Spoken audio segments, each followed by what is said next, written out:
എല്ലാവർക്കും പുതിയ വീഡിയോയിലേക്ക് സ്വാഗതം. വളരെയേറെ സന്തോഷത്തോടെയാണ് ഇന്നത്തെ ഈ ഒരു വീഡിയോ ചെയ്യുന്നത് കേട്ടോ. വേറൊന്നും കൊണ്ടല്ല, നമ്മുടെ ചാനൽ തുടങ്ങിയ നാൾ മുതലുള്ള ഒരു ആഗ്രഹമാണ് ഈ ഒരു വീഡിയോ ചെയ്യാൻ വേണ്ടിയിട്ട്. നമ്മുടെ വീട്ടിൽ ഏതെങ്കിലും ഒരു ഭാഗത്ത് ചെറിയൊരു സ്ഥലം ഇതിനായിട്ട് വേണ്ടി മാത്രം വേണമെന്ന്. പക്ഷേ ഇത്രയും നാളും അത് സാധ്യമായിരുന്നില്ല. അപ്പോൾ അത് ഇന്ന് അതിനുള്ള ഒരു സൊല്യൂഷൻ കണ്ടെത്തിയിട്ടുണ്ട്. അപ്പോൾ എന്നെ സംബന്ധിച്ച് ഇത് എൻ്റെ ഒരു അംബീഷൻ എന്ന് വേണമെങ്കിൽ പറയാം. ഞാനിപ്പോൾ ഇത്രയും നാൾ ചെയ്തിരുന്നത് അത് ഈ ഒരു ഭാഗത്തിരുന്നാണ് കേട്ടോ. ഒട്ടും സ്ഥലമില്ല അവിടെ. ഒരു ആകപ്പാടെ ഒരു കുഞ്ഞു മുറിയാണത്. ആ മുറിയുടെ ഒരു മൂലഭാഗത്തായിട്ടാണ് തയ്യൽ മെഷീൻ ഇട്ടിരുന്നത്. അപ്പോൾ നിങ്ങൾ വിചാരിക്കും, എന്നാൽ പിന്നെ ഇത് ഹോളിൽ ഇട്ടാൽ പോരെ. ഹോളിൽ നമ്മളിരുന്ന് ചെയ്യുമ്പോൾ ആരെങ്കിലുമൊക്കെ പെട്ടെന്ന് വരുവാണെങ്കിൽ നമ്മളുടെ ആ വർക്ക് നമ്മൾക്ക് പിന്നെ കണ്ടിന്യൂ ചെയ്യാൻ പറ്റിയില്ല. അതുമല്ല, ഹോളിൽ നമ്മൾ മാത്രമല്ലല്ലോ, വീട്ടിലെ ഇഷ്ടംപോലെ ആൾക്കാരുണ്ട്. അപ്പോൾ മറ്റുള്ളവർക്ക് ശല്യമായിരിക്കും ഇതിൻ്റെ ഒച്ചയും കാര്യങ്ങളൊക്കെ. നമ്മൾക്കായിട്ടൊരു സ്ഥലമുണ്ടെങ്കിൽ നമ്മളെപ്പോഴും ഭയങ്കര സന്തോഷമായിരിക്കും അല്ലേ. ഒരാളെയും ബുദ്ധിമുട്ടിക്കാതെ നമ്മൾക്ക് അവിടെ ഇരുന്ന് നമ്മുടെ കാര്യങ്ങൾ ചെയ്യാം. അപ്പോൾ ഞാനിരിക്കുന്ന ഈ ഒരു മുറിയിലെ സൈഡിൽ ഒരു റാക്കൊക്കെ ഉണ്ട്. അവിടെയാണെങ്കിൽ ഇഷ്ടംപോലെ വേറെ കുറേ സാധനങ്ങളൊക്കെ ഉണ്ട്. പിന്നെ കട്ടിങ് ചെയ്യുന്നത് ഹോളിലിരുന്ന മെയിൻ ഹോളിലാണ് കട്ടിങ് ചെയ്യുന്നത്. അപ്പോൾ ഭക്ഷണം കഴിക്കുന്ന ടൈമിലൊക്കെ ഡൈനിങ് ടേബിളിൽ കുറേ തുണി, കത്രിക അതൊക്കെ ഉള്ളപ്പോൾ ഭയങ്കര ഒരു എന്താ പറയുക, എപ്പോഴും വീട് ഇങ്ങനെ നീറ്റായി കിടക്കില്ലായിരുന്നു കേട്ടോ. അപ്പോൾ എന്നോട് ഈ ഹസ്ബൻഡാണ് പറയുന്നത്, ഈ പുറവശം ഇങ്ങനെ ഒരു സ്പേസ് ഉണ്ട്, വർക്ക് ഏരിയ ആണ്, പക്ഷേ ഇവിടെ തീ കത്തിക്കലോ ഒന്നുമില്ല കേട്ടോ. നമ്മൾക്ക് വേണ്ടാത്ത കുറേ സാധനങ്ങൾ കൊണ്ടേ വെക്കാനുള്ള ഒരു സ്ഥലം. അപ്പോൾ ഇതുപോലത്തെ നല്ല വിശാലമായിട്ടുള്ള ഒരു സ്പേസ് ഉണ്ട്. അവിടെ അത്യാവശ്യം നല്ല രീതിക്ക് തന്നെ അലമ്പായിട്ടാണ് കിടന്നിരുന്നത്. ഈ ഒരു ഭാഗം കൊണ്ടോ ഇതുപോലെയാണ് ഫുള്ള് സൈഡ് ചെയ്തിരുന്നത്. അപ്പോൾ ഉള്ള പ്രശ്നം, നല്ല പണിക്കാരെ കിട്ടാത്ത ഒരു പ്രശ്നമാണിത്. നല്ല വെൽഡിങ് പണിക്കാരായിരുന്നെങ്കിൽ ഇങ്ങനൊരു പ്രശ്നം വരത്തില്ല. അവരതിൻ്റെ രീതിക്ക് കറക്റ്റാക്കി വെച്ചു പോയാനേ മഴവെള്ളം ഇഷ്ടംപോലെ ഇങ്ങനെ അകത്തേക്ക് വരും. ഇതിപ്പോൾ രണ്ടാമത് ചെയ്തെടുത്താണ് കേട്ടോ. ഫുൾ ഇവിടെ ആ ഒരു ഷീറ്റല്ലേ ആദ്യമേ കാണിച്ചില്ല, അതെനിക്കെൻ്റെ പേരൊന്നും അറിയത്തില്ല. ആ ഷീറ്റായിരുന്നു സൈഡിൽ വെച്ച് വെച്ചത്. അപ്പോൾ ഈ ഭാഗത്ത് കൂടെ മഴ വരുമ്പോൾ പുറത്ത് വരുന്ന വെള്ളത്തിനേലും നല്ല ഫാസ്റ്റായിട്ടാണ് ആ പാത്തിയിലൊക്കെ ഉള്ള വെള്ളം ഈ ഒരു ഭാഗത്ത് കൂടെ വരുന്നത്. അപ്പോൾ ഈ ഒരു സ്ഥലത്ത് നമ്മൾ ഇത്രയും പൈസയൊക്കെ കൊടുത്ത് വെൽഡിങ് ചെയ്യിച്ചു. അതെല്ലാം വെറുതെ വെള്ളത്തിലായ പോലെയായിരുന്നു കേട്ടോ. കാരണം ഒരു ഉപകാരമില്ല, ഫുൾ ടൈം വെള്ളം നനഞ്ഞ് ആകെ അലമ്പായിരുന്നു. അപ്പോൾ ഹസ്ബൻഡ് പറഞ്ഞു, അവിടെ ഒന്ന് റെഡിയാക്കി എടുക്കുവാണെങ്കിൽ നിനക്കിഷ്ടം പോലെ തയ്ക്കാനുള്ള സ്ഥലമുണ്ട്, മെഷീൻ ഇടാം, എന്ത് വേണമെങ്കിലും അവിടെ വെക്കാം. പിന്നെ ഇത് നമ്മുടെ പഴയ മെഷീനൊക്കെ ഇവിടെ ഉണ്ട്, അതൊക്കെ ഞാൻ ഇതുവരെ കളഞ്ഞിട്ടില്ല. ആദ്യം ചാനൽ തുടങ്ങിയപ്പോൾ നമ്മളുടെ കയ്യിലുണ്ട മെഷീനാണ്, സിംഗിൾ മെഷീൻ, മോട്ടറൊന്നും ഉണ്ടായിരുന്നില്ല. പിന്നീടാണ് മോട്ടറൊക്കെ വെച്ചത്. അപ്പോൾ ഇതിപ്പോഴും എൻ്റെ കയ്യിലുണ്ട് കേട്ടോ. ഒന്നും തോന്നരുത്, അതിൻ്റെ പുറത്ത് കുറേ നമ്മൾ സാധനങ്ങളൊക്കെ വെച്ചിട്ടുണ്ട്. അതെല്ലാം മാറ്റി ഇപ്പോൾ റെഡിയാക്കി എടുത്തിട്ടുണ്ട്. അതൊക്കെ ഞാൻ അവസാനം കാണിച്ചു തരുന്നതാണ് കേട്ടോ. അപ്പോൾ എൻ്റെ സന്തോഷം എനിക്ക് നിങ്ങളുമായിട്ടൊന്ന് ഷെയർ ചെയ്യണം തോന്നി. ഈ ഒരു ഭാഗത്താണ് തയ്യൽ മെഷീനൊക്കെ ഇടാൻ വേണ്ടി ഉദ്ദേശിച്ചിരിക്കുന്നത് കേട്ടോ. കുറേ പണിയുണ്ടായിരുന്നു ഈ ഭാഗത്ത്. കാണുമ്പോൾ ഇപ്പോൾ എനിക്കിത് കാണുമ്പോൾ ആഹാ എന്ത് നിസ്സാരമായിട്ടാണ് എല്ലാം പറഞ്ഞു പോകുന്നത്. പക്ഷേ ഏകദേശം ഒരു മാസത്തോളമായി ഇതിൻ്റെ പുറകെ തന്നെയായിരുന്നു. ഞാനല്ല കേട്ടോ, ഞാനിതിലൊന്നും തന്നെ ചെയ്തിട്ടില്ല. കാര്യം എനിക്കിതിലൊന്നും ചെയ്യാനായിട്ട് നമുക്കറിയത്തില്ല, ഇതൊക്കെ എങ്ങനെയാണ്, അല്ലെങ്കിൽ ഇത് അതിൻ്റെ ഒരു നമുക്കൊന്നും അറിയത്തില്ല. ഇതെല്ലാം ചെയ്തത് ഹസ്ബൻഡും ഹസ്ബൻഡിൻ്റെ അച്ഛനും കൂടിയിട്ടാണ്. നമ്മൾ പുറത്തുനിന്ന് പണിക്കാരെ വിളിച്ചില്ല. കാരണം ഇതിൽ നോക്കുമ്പോൾ കുറേയധികം കാര്യങ്ങൾ ചെയ്യാനുണ്ട്. പക്ഷെ ഓരോ പണിക്കാരെ വിളിക്കുമ്പോൾ അവർക്ക് ചെയ്യാൻ വേണ്ടിയുള്ള വർക്കൊന്നുമില്ല. ഇതിൽ ചെറിയൊരു കൽപ്പണി വരുന്നുണ്ട്, മരപ്പണി വരുന്നുണ്ട്, പിന്നെ പെയിൻ്റ് അടിക്കണം, കുറച്ച് വെൽഡിങ് ഉണ്ട്. അപ്പോൾ ഈ വെൽഡിങ് പണിക്കാരെയൊക്കെ വിളിച്ചിട്ടുണ്ടെങ്കിൽ അറിയാമല്ലോ, 2 പേര് കൂടിയേ വരത്തുള്ളൂ. അവർക്കാണെങ്കിൽ ഒരു ദിവസത്തെ ചെയ്യാമ്പോൾ പണിയില്ല.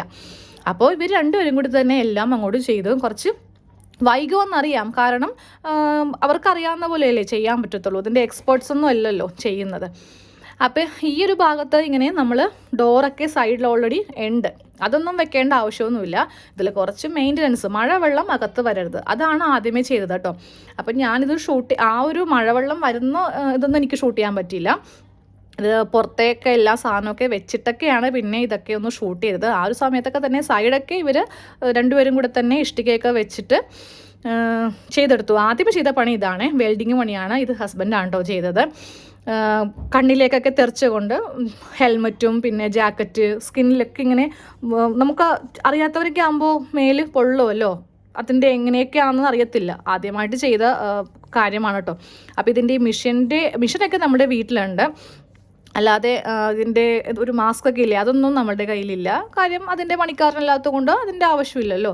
എന്നാൽ അറിയാവുന്ന പോലെ ആദ്യമേ ഇതൊക്കെ ഇങ്ങനെ ഒന്ന് കട്ട് ചെയ്ത് അങ്ങോട്ട് മാറ്റി ഇതിൻ്റെ ഇടയിൽ കൂടെ, അല്ലെങ്കിൽ മഴവെള്ളം വരും. അപ്പോൾ അതൊക്കെ വരുത്താതിരിക്കാൻ വേണ്ടിയിട്ടൊക്കെയുള്ള പങ്കപ്പാടായിരുന്നു കേട്ടോ. കുറേ കഷ്ടപ്പെട്ടിട്ടാണ് ഇങ്ങനെയൊക്കെ ഒന്ന് റെഡിയാക്കി എടുത്തത്.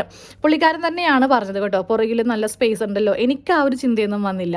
കാരണം ഇത്രയും വൃത്തിയില്ലാതെ കിടക്കുന്ന സ്ഥലത്തൊക്കെ എങ്ങനെയാണെന്നാണ് നമ്മൾ അങ്ങനെയാണ് കരുതിയത്. പക്ഷേ ഇതെല്ലാം കഴിഞ്ഞപ്പോഴാണ് അയ്യോടാ ഇത് എനിക്ക് തോന്നിയില്ലല്ലോ. പിന്നെ അവിടെ കുറേ സാധനങ്ങളൊക്കെ ഉണ്ടായിരുന്നു, ഇതൊക്കെ ഇവിടെ കൊണ്ടുപോയി വെക്കും എന്നുള്ളൊരു ചിന്തയായിരുന്നു. പക്ഷെ നമ്മൾ വിചാരിച്ചിട്ടുണ്ടെങ്കിൽ, നമ്മളൊന്ന് മനസ്സ് വെച്ചിട്ടുണ്ടെങ്കിൽ നമ്മൾക്ക് റെഡിയാക്കി എടുക്കാവുന്നതേ ഉള്ളൂ. വേണ്ട സാധനങ്ങൾ മാത്രം റെഡിയാക്കി വേറൊരു ഭാഗത്തേക്ക് ഒതുക്കിയൊക്കെ വെച്ചിട്ട് വേണ്ടാത്ത കുറേ സാധനങ്ങളുണ്ട് അത് ഒരു സ്ഥലത്ത് കൂട്ടിയിട്ടിട്ടുണ്ട്. വീട്ടിൽ ആൾക്കാർ വരുമല്ലോ എടുത്തുകൊണ്ട് പോകാൻ വേണ്ടിയിട്ട്. അങ്ങനെ വരുമ്പോൾ അവർക്ക് കൊടുക്കാൻ വേണ്ടിയിട്ടാണ്. ആരും ഇതിൽ വന്നിട്ടില്ല. ഇടയ്ക്കിടയ്ക്ക് ഒരു ചേട്ടൻ വരുന്നതാണ്, ആ ചേട്ടന് വേണ്ടി വെയിറ്റിംഗ് ആണിപ്പോൾ. അപ്പോൾ ഈ ഒരു ഭാഗത്തൊക്കെ ആദ്യമേ ആ പണിയൊക്കെ കഴിഞ്ഞ് പിന്നെ ഫുൾ ക്ലീനിങ് കാര്യങ്ങൾ, കൽപ്പണി, കുറച്ച് മരപ്പണി, വെൽഡിങ് പണി, പെയിൻറ്റ് പണി, അങ്ങനെ കുറേശ്ശെ പണിയൊക്കെ കഴിഞ്ഞ് ഇപ്പോൾ ഏതാണ്ട് നല്ല പൂർണ്ണമായിട്ട് ശരിയായിട്ടില്ല. ഇനിയുണ്ട് ഇതിൽ കുറേ കാര്യങ്ങൾ ചെയ്യാൻ. മെഷീൻ്റെ പ്ലഗ് പോയിൻ്റൊക്കെ കൊടുക്കണമല്ലോ. സാധാരണ മെഷീനാണെങ്കിൽ കുഴപ്പമില്ല, ഇതിപ്പോൾ പവർ മെഷീൻ ആയതുകൊണ്ട് കുറച്ച് എക്സ്ട്രാ പണി ഒക്കെ ഇതിലുണ്ട്. പിന്നെ ലൈറ്റ് ആ ഒരു ഇതൊക്കെ റെഡിയാക്കണം. പിന്നെ ഒരു കർട്ടനൊക്കെ സൈഡിൽ ഇടാനുണ്ട്. പിന്നെ എന്നെ സംബന്ധിച്ചുണ്ടല്ലോ, എനിക്ക് തയ്ക്കുന്ന സ്ഥലം ഭയങ്കര കംഫർട്ടബിൾ ആയിരിക്കണം. എവിടെയെങ്കിലും കൊണ്ടുപോയിട്ട് ഇതുപോലെയൊന്നും എനിക്കിട്ട് തയ്ക്കാൻ പറ്റില്ല. എനിക്ക് തയ്ക്കുന്നതിൻ്റെ നേരെ ഫ്രണ്ടിൽ വിൻഡോ അല്ലെങ്കിൽ ഡോറ് മസ്റ്റാണ്. നല്ല എയർ സർക്കുലേഷൻ ഉണ്ടെങ്കിൽ മാത്രമേ എനിക്ക് തയ്ക്കാനിരിക്കാൻ വേണ്ടി ഒരു ഇൻട്രസ്റ്റ് ഉണ്ടാവത്തുള്ളൂ. അല്ലെങ്കിൽ ഭയങ്കര ശ്വാസം മുട്ടൽ ഫീൽ ചെയ്യും. ഒരു എന്താ പറയുക, ഒരു സുഖം ഉണ്ടാകത്തില്ല. അപ്പം ഞാൻ ഇത്രയും നാളെ തയ്ക്കുന്നത് വിൻഡോൻ്റെ അടുത്തിരുന്നായിരുന്നു. അതും രാത്രിയാണെങ്കിലും ഞാൻ വിൻഡോ തുറന്നിടും.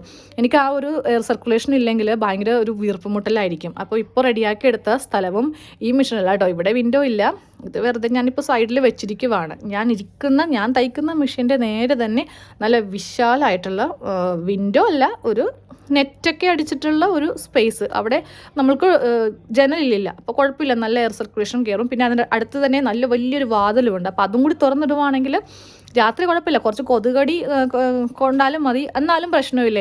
എനിക്ക് നല്ല വെട്ടവും വെളിച്ചവും വായുവും ഉണ്ടാവണം. ഇതാണ് നമ്മുടെ പുതിയ കട്ടിങ് ടേബിൾ കേട്ടോ. പിന്നെ ഹോളിലിരുന്നും കട്ട് ചെയ്യും. കട്ടിങ് ഞാൻ ചിലപ്പോൾ മിക്കവാറും ഹോളിലായിരിക്കും, അത് കുഴപ്പമില്ല. എനിക്ക് തയ്ക്കാനിരിക്കുമ്പോഴാണ് പ്രശ്നം. കാരണം രാവിലെ തന്നെ അടിച്ച് തുടച്ച് നല്ല ഭംഗിയായിട്ടൊക്കെ വീഡിയോ ഇട്ടിരിക്കുമായിരിക്കും. ഒരു വീഡിയോ എടുത്താൽ മതി, പിന്നെ വീഡിയോ ഫുള്ള് നമുക്ക് ആകെ മോശമായി പോകും. അപ്പോൾ ഇതാകുമ്പോൾ കുഴപ്പമില്ലല്ലോ. ഈ തയ്ക്കുന്നവരുടെ വീട്ടിലുള്ള അവസ്ഥ അറിയാൻ പറ്റും. അതിനായിട്ടൊരു പോർഷൻ ഇല്ലാന്നുണ്ടെങ്കിൽ വീട്ടിൽ തന്നെയാണ് നമ്മൾ ഇരുന്ന് ചെയ്യുന്നത്. ഹോളിലൊക്കെ ആണെങ്കിൽ അറിയാൻ പറ്റും. എത്ര പ്രാവശ്യം ക്ലീൻ ചെയ്താലും ഇതിൻ്റെ ഈ നൂലൊക്കെ ഫാൻ്റെ അവിടെ അങ്ങനെ എല്ലാ ഇടയിലും പോയി കിടക്കും. പെട്ടെന്ന് നമുക്ക് ക്ലീൻ ചെയ്യാൻ പറ്റിയില്ലെങ്കിൽ പറയേ വേണ്ട. അപ്പോൾ എപ്പോഴും നല്ലതുപോലെ ക്ലീനൊക്കെ ചെയ്തിരുന്നവർക്കാണ് ആ ഒരു ബുദ്ധിമുട്ട് വരുന്നത്. അപ്പോൾ ഇതുപോലെ ഇതാക്കണ്ടല്ലേ, ഈ ഭാഗത്തൊക്കെ നല്ല ചോർച്ചയായിരുന്നു. അവിടെ ഇഷ്ടിക വെച്ചിട്ട് അങ്ങോട്ട് അടച്ചു. പിന്നെ മുകളൊക്കെ പെയിൻറ്റ് ചെയ്തു. പിന്നെ സൈഡിൽ ഓടൊക്കെ ഉണ്ട് കേട്ടോ. നമ്മളുടെ വീട് എല്ലാം കൂടി ഓടുണ്ട്, ടെറസ് ഉണ്ട്, ഷീറ്റ് ഉണ്ട്, അങ്ങനെ എല്ലാം കൂടി കൂടിയിട്ടുള്ളതാണ്. അപ്പോൾ ഇത്രയും ഉള്ളൂ. ഇതൊന്ന് നിങ്ങളുമായിട്ടൊന്ന് ഷെയർ ചെയ്യണമെന്ന് തോന്നി. വീഡിയോ ഇപ്പോൾ അധികം ഇല്ലല്ലോ, അപ്പോൾ വിചാരിക്കും എന്ത് പറ്റി, പാടില്ലാഞ്ഞിട്ടാണോ ഇല്ലെങ്കിൽ നിർത്തിയതാണോ എന്നൊക്കെ കുറച്ച് പേർക്ക് സംശയമുണ്ട്. കുറേ പേര് വാട്സാപ്പിൽ ചോദിച്ചായിരുന്നു.